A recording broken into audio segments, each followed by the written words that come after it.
भारतीय क्रिकेटपटू मोहम्मद शमी आणि त्याची माजी पत्नी हसीन जहाँ यांच्या नात्यात अनेक वाद झाले. मात्र घटस्फोटानंतरही हसीन जहाँ तिच्या आयुष्याचा आनंद घेताना दिसते.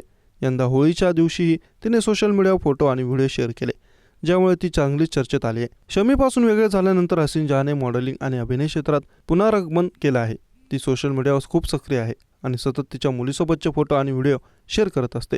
हसीन जहाँने यंदा होळीच्या दिवशी तिच्या मित्रांसोबत आनंद लुटतानाचे फोटो आणि व्हिडिओ पोस्ट केले.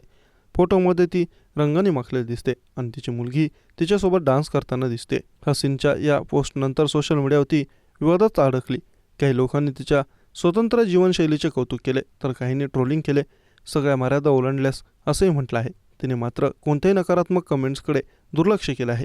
मोहम्मद शमी आणि हसीन जहाँ यांची भेट 2012च्या IPL दरम्यान झाली. त्यावेळी हसीन कोलकाता नाईट रायडर्स संघाची चीअरलीडर होती. दोघांचे प्रेम वाढले आणि त्यांनी 6 जून 2014 रोजी लग्न केलं होतं. लग्नानंतर हसीनने मॉडेलिंग आणि चीअरलीडिंग सोडण्याचा निर्णय घेतला होता. 2015मध्ये दोघांना मुलगी झाली, जिचे नाव आयरा ठेवण्यात आलं. मात्र काही वर्षांतच त्यांचे नाते बिघडले. 2018मध्ये हसीन जहाँने शमीवर घरगुती हिंसाचार आणि अन्य गंभीर आरोप लावले. यानंतर दोघांचे नाते संपुष्टात आले आणि कोर्ट केस सुरू झाली होती.